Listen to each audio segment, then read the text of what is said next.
Applications. As we know, जैसा कि आपको पता है कि हम अपने सेट की एक सीरीज चला रहे हैं और इस सीरीज के तहत ये हमारी तीसरी लेक्चर है। इससे पहले की 2 क्लासेस में हमने पढ़ा था सेट के बेसिक डेफिनेशन के बारे में और सेट को किस तरीके से रिप्रेजेंट करते हैं। तो आज की क्लास हमारी होने जा रही है टाइप्स ऑफ सेट पे। जैसा कि आपने हेडिंग देख ही लिया होगा, टाइप्स ऑफ। हम पहला चीज जो पढ़ने जा रहे हैं वो है फाइनाइट सेट। आपने नोटबुक पे लिखे फाइनाइट सेट क्या होता है, ठीक है। देखिए, जैसा कि मैंने आपको कल की क्लास में बताया था कि किसी भी सेट को हमेशा कैपिटल लेटर से लिखते हैं, है ना। कैपिटल लेटर से लिखने के बाद हम क्या लगाते हैं, कर्ली ब्रैकेट, और सेट के एलिमेंट्स को कर्ली ब्रैकेट के अंदर लिखते हैं। तो जैसे इस कर्ली ब्रैकेट के अंदर मैंने लिख दिया 1 2 3 4 5 6 7 8, ठीक है। यानी कि इस सेट्स के अंदर जो आपके एलिमेंट है वो फाइनाइट एलिमेंट है, यानी कि काउंटेबल नंबर ऑफ एलिमेंट है। आप इनको काउंट कर सकते हो। अगर मैं पूछूं कि इस सेट की कार्डिनलिटी कितनी है, मतलब इसमें कितने नंबर्स ऑफ एलिमेंट है, यानी कि नंबर्स ऑफ एलिमेंट इन ए कितने हैं, बोलोगे सर 8। यानी कि जिस भी सेट के अंदर फाइनाइट एलिमेंट होते हैं उसको बोलते हैं हम लोग फाइनाइट सेट। आई होप ये चीज आपको पता है। चलिए अगला लिखिए इनफाइनाइट सेट। इनफाइनाइट सेट क्या होता है, नाम से ही पता चल गया होगा आपको इनफाइनाइट क्या होता है कि जिस सेट के अंदर इनफाइनाइट नंबर ऑफ एलिमेंट हो। जैसे एग्जांपल के तौर पर इसी सेट ए के अंदर मैं लिखा 1 2 3 4 5 6 और इसके बाद मैं क्या लगाता हूं यहाँ पे dot dot dot dot dot, ठीक है। इट मींस ये सेट कंटिन्यू चलते जा रहा है, कभी खत्म नहीं हो रहा है। तो ऐसे सेट को हम लोग क्या बोलते हैं, इनफाइनाइट सेट, यानी कि जिसमें नंबर ऑफ एलिमेंट्स इनफाइनाइट होते हैं। कितने होते हैं, इनफाइनाइट। उसको बोलते हैं क्या, इनफाइनाइट सेट, ठीक है। तो चलिए तीसरा नंबर ऑफ सेट्स हम लिखते हैं, इनको मैं मिटा देता हूं, अब साथ में लिखते चलो।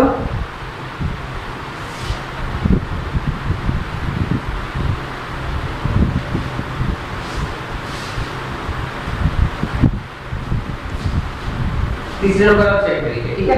अब इधर आके बैठ जाइए, सही इस साइड बैठ जाइए, लिखते हैं इक्वल सेट। इक्वल सेट क्या होता है,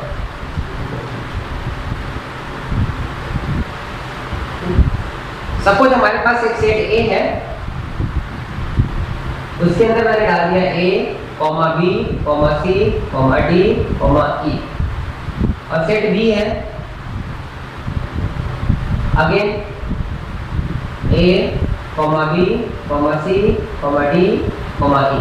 यानी कि अगर दो सेट्स के सारे एलिमेंट सेम हो जाए, ठीक है, दो सेट्स के अगर सारे एलिमेंट सेम हो जाए तो उस तरह के सेट को बोलते हैं हम लोग equal set.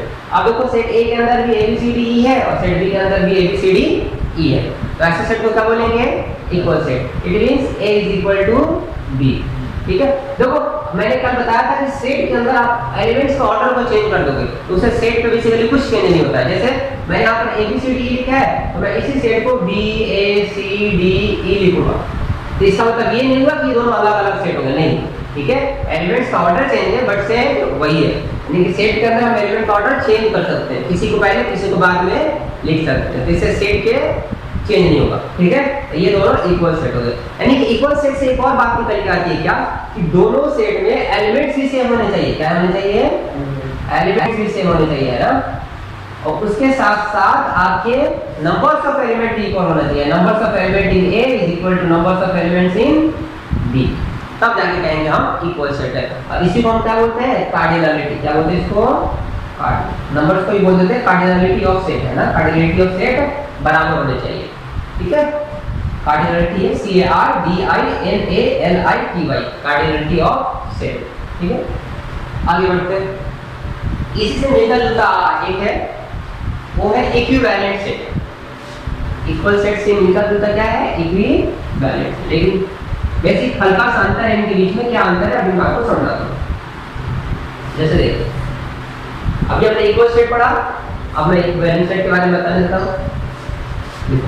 Equivalent EQUIVALENT, equivalent set. Equivalent set क्या होता है, ठीक है। देखिए अगर if numbers of element in set A is equal to numbers of elements in set B, ठीक है, तो हम कहेंगे then A and B is called equivalent set, ठीक है। यानी कि अगर दोनों की कार्डिनलिटी सेम हो, अगर number of element in A is equal to number of element in B, तो हम बोलेंगे क्या, दोनों इक्विवेलेंट सेट है।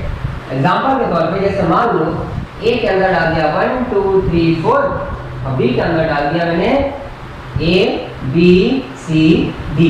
अब बताइए इसके अंदर कितने एलिमेंट्स हैं, 4, और इसके अंदर कितने हैं, 4, ठीक है। इट मींस दोनों का नंबर सेम है, हम कह सकते हैं कि number of A is equal to numbers of B. तो इस तरीके के सेट को क्या कहते हैं, इक्विवेलेंट सेट है। क्या यहाँ पर एलिमेंट सेम है, नहीं है ना, यानी कि एक दूसरे शब्दों में मैं बताऊं कि इक्विवेलेंट सेट कभी इक्वल सेट नहीं होता, हो भी सकता है नहीं होता, लेकिन हाँ दूसरे शब्दों में कि सारे इक्वल सेट इक्विवेलेंट सेट हो जाएंगे। सारे इक्वल सेट कैसे हो जाएंगे, इक्विवेलेंट सेट हो जाएंगे। यानी कि इस चीज को आप नोट में लिख लेना, ठीक है। All equal sets are equivalent set, यानी जितने भी आपके इक्वल सेट है सारे के सारे कैसे हो जाएंगे, इक्विवेलेंट सेट, ठीक है। आप चलो लिखो,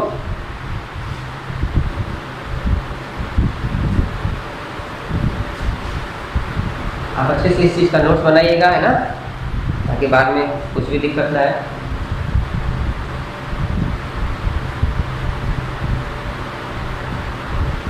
बता दूं, चलो अब देखो कुछ इसमें क्वेश्चंस ले लेते हैं, सवाल ले लेते हैं, ताकि टॉपिक अंडरस्टैंडिंग हमें और भी बेहतर तरीके से हो। आपको सेट पहचानना है कि कौन सा सेट है। अभी जो आपने पढ़ा, ठीक है, 4-5 तरीके के सेट पढ़ा, finite set, infinite set, equal set, है ना, इक्विवेलेंट सेट। आपको मैं कुछ क्वेश्चंस लिखूंगा और आपको बताने कि इसमें से कौन सा सेट होगा ये। जैसे पहला क्वेश्चन, ठीक, पहला क्वेश्चन क्या है, a is equal to x such that x square minus 3, ठीक है। कल बताया था ना ये कौन सा रिप्रेजेंटेशन कहलाता है, ये सेट बिल्डर फॉर्म कहलाता है, ठीक है, that is called set builder form. x such that x square minus 3 equal to 0 and x is a rational number and x is a rational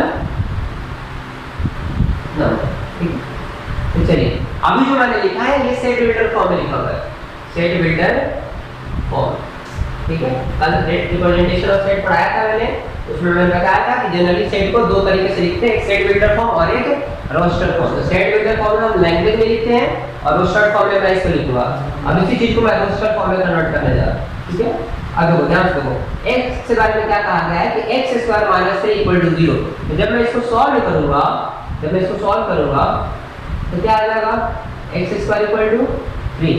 अब ये रूट इधर से हटेगा तो पता है ना, प्लस माइनस में क्या आता है, प्लस माइनस रूट 3, यानी कि इस, ठीक है, a के अंदर आ गया क्या आपका प्लस माइनस रूट 3।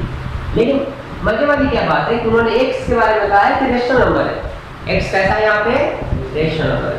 आप मुझे ये बताइए, ठीक है, आप मुझे ये बताइए क्या ये x रेशनल नंबर आ गया, ये रेशनल नंबर है, ये रेशनल नंबर है, इरेशनल नंबर है, ठीक है।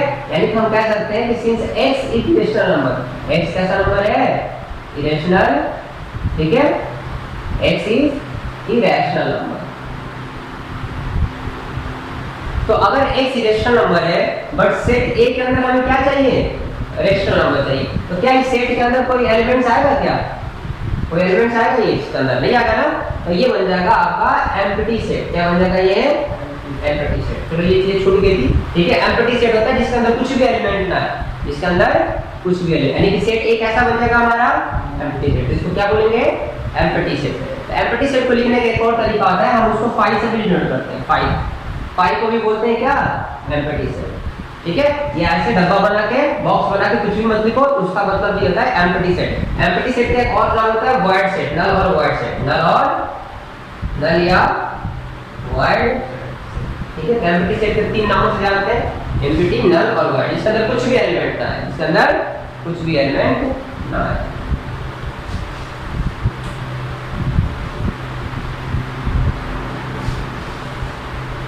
नेक्स्ट क्वेश्चन लिखिए, है ना, आप भी मेरे साथ साथ करते चलो।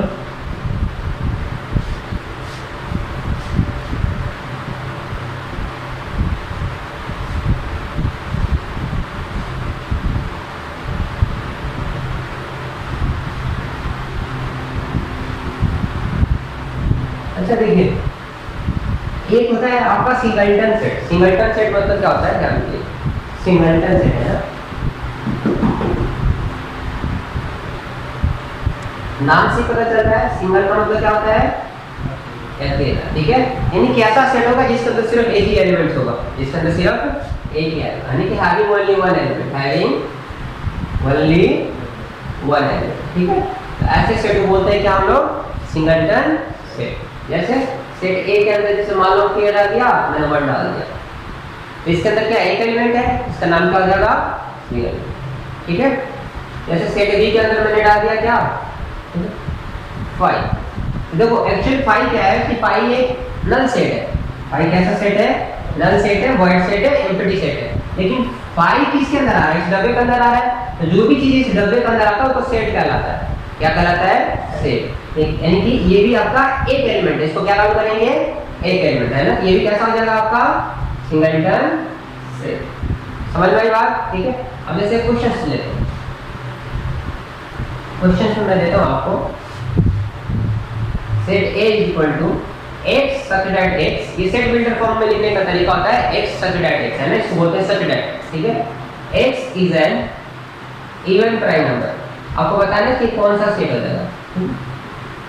तो ये रोस्टर सेट बिल्डर फॉर्म में लिख दिया, इसको रोस्टर फॉर्म में चेंज कर लेते हैं पहले, उसके बाद देखते हैं क्या आता है, ठीक है। अब x के बारे में क्या बात किया जा रहा है कि x कैसा नंबर है, इवन प्राइम नंबर। तो इवन प्राइम नंबर आपको पता है कि सिर्फ एक ही नंबर होता है, 2 होता है, ठीक है।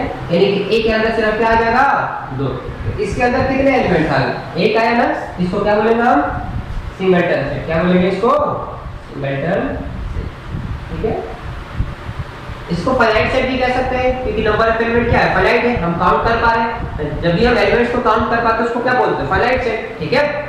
इसको हम फाइनाइट सेट भी कह सकते हैं अगर बोलना हो, ठीक है। बट एक्यूरेट प्रिसाइज डेफिनेशन क्या होगा इसका, सिंगलटन, ठीक है। आई होप ये चीज आपको समझ में आई। तीसरा सवाल लिखते हैं, ठीक है, लिखिए x such that, third number question लिखिए x such that, सेट को हमेशा कैपिटल लेटर से लिखते हैं जैसा कि मैंने बताया, x such that x, ठीक है, x such that x, ठीक है, 4 greater than x less than 5, यानी कि x की वैल्यू 4 से ज्यादा है और 5 से छोटा है, 4 से बड़ा है और 5 से छोटा है। और मैं लिखता हूँ यहाँ पर where x is an, comma लगा के, x is an integer, ठीक है, बंद कर दिया, ठीक है। अब ध्यान से देखिए इस चीज को आप कि यहाँ पर x के बारे में क्या बात किया जा रहा है कि x जो है 4 से बड़ा है और 5 से छोटा है। x जो है 4 से बड़ा है और 5 से छोटा है ना, लेकिन x पे क्या कंडीशन लगा है, x क्या होना चाहिए, इंटीजर। अब बताओ 4 से बड़ा 5 से छोटा कोई इंटीजर आएगा, नहीं आएगा ना, यानी कि ये सेट कैसा बन जाएगा, एम्प्टी सेट, ठीक है। एम्प्टी सेट को लिखने का एक और तरीका क्या होता है, ठीक है, एम्प्टी सेट कह लो, वॉइड सेट कह लो, नल सेट कह लो, है ना। आई होप ये चीज आपको अब समझ में आ रहा होगा, ठीक है। चलिए इसको नोट कर लीजिए फटाफट अपने नोटबुक में। चलिए एक लास्ट क्वेश्चन लेते हैं, लिखिए x such that x such that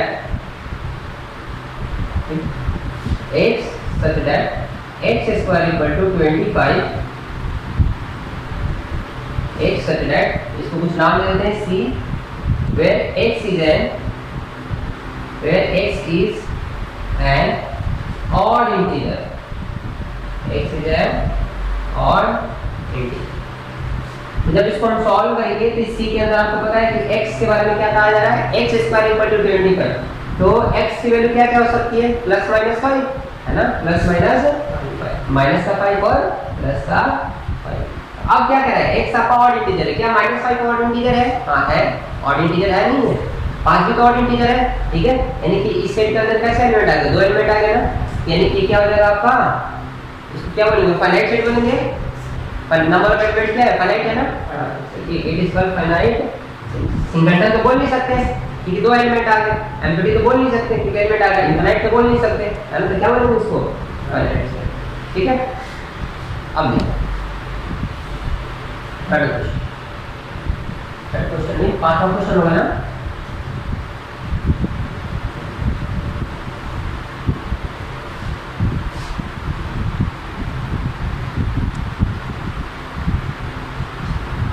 चलिए इस क्लास को मैं अभी यहीं पे रुकता हूँ, है ना। आगे की चीज़ें लेक्चर को मैं आगे कंटिन्यू करूँगा अगली क्लास में।